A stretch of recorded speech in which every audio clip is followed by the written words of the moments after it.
Pegu Travels is a joint venture British-Myanmar travel and tour company in DMC, of which I'm co-founder. Founded about 6 months ago, but taken over from a previous operation. So we've got the networks through the country that have been set up over the last 4 to 5 years. I visited Myanmar in early 2010 when I lived in China and saw the incredible opportunity there.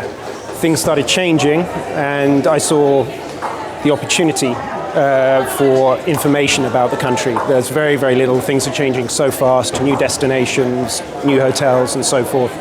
So I went there to set up an information travel website, which has morphed into this new company, Pegu Travels.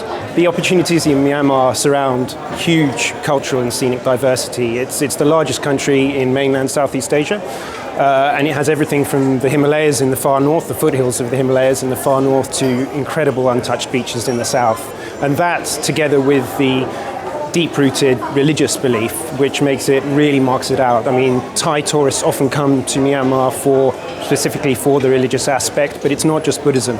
In the mountain areas, you have deep, deep Christian faith, and it really, really marks the country out as something special in terms of the culture. Well, I'm British, so I'm obviously working a lot with Western clients, but the main people coming to the country are US, UK, the largest European country over the last year has been, in terms of visitors, has been the UK, but also big ones are Germany and France. So those are the kind of markets, Spain, that we're looking at.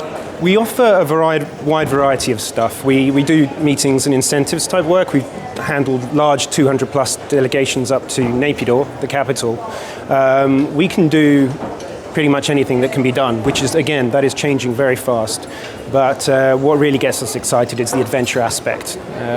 Cross-border travel is becoming easier. There are some logistical hurdles, but we've done motorcycle tours from Thailand through Myanmar back into Thailand with handling a Dutch car group of 20 cars going from India through Myanmar to China. It's really fun stuff. It's pioneering stuff, but it does require a helping hand because you need permits, you need the guides, and that's what we're here for.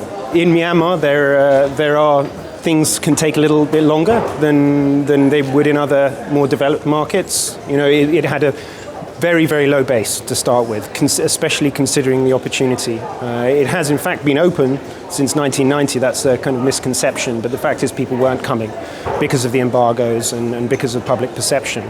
So people weren't coming, so of course they're just not used to it. And there was a little bit of a stranglehold with hotel pricing. That's getting better as more supply is coming online. These areas are improving, but there are service and pricing issues that people need to prepare themselves for when coming to Myanmar. They're extraordinarily warm and welcoming people, but they haven't met many foreigners for a long time. Well, we are always looking to train local staff, build up that capacity that is so important to do, and whether that's in our office of 30 staff in Yangon or guides around the country. It's building their skill set is a large part of what we do. Also working with guides who are from ethnic areas. As I mentioned earlier, it's a country of huge ethnic and cultural diversity and 180 plus languages. So we always look to, particularly in the poorer, more rural areas, to train up and use local guides. We are involved in regular donation giving, whether it is emergency relief, as in the recent floods, or it is donations to monastic schools and that kind of thing. It's something that's got me particularly excited is our involvement with Yangon's first community skate park. It's going to be a great thing to bring people together. I think for foreign interaction as well, lots of people will come and just meet people in a fantastic environment, and that kind of thing really doesn't exist in Myanmar yet, and it's fun to be at the forward curve of something like that. Yeah, and elections on November the 8th in Myanmar, and we wait and see. The expectation is that everything will go smoothly in terms of no one's really expecting strong unrest, but you don't know until it happens. There are a few things going on around in Myanmar at the moment. There's the floods that happened recently, and of course the violence that's happened in Thailand recently these are things that may have affected the market a little, but time will tell exactly how these things pan out. But in terms of the election specifically, Yes, it's a waiting game. The results, even though the election is very, very soon, the results of the presidential part won't be announced till March. So it's a waiting game. I wouldn't expect it to directly. It is about the next 5 years. It's really the long game, and there's little in terms of policy that's offered, if I'm honest. It is a wait-and-see situation in terms of the tourism industry. Where do I see Pegu Travels in 5 years' time? I would expect niches to have been built, and because of the state of the tourism industry in Myanmar, it's a lot of wait and see. So, as I said, we focus on adventure. I'm looking for growth. I'm looking for growth in new markets, and particularly the expansion of destinations in Myanmar itself, tourism destinations in Myanmar itself.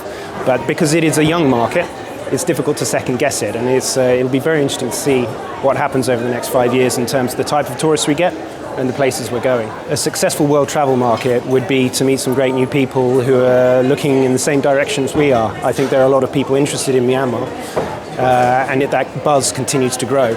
And to connect with people who are interested in that area, more of them meet some old friends who I'm catching up with here as well, that would be good for me.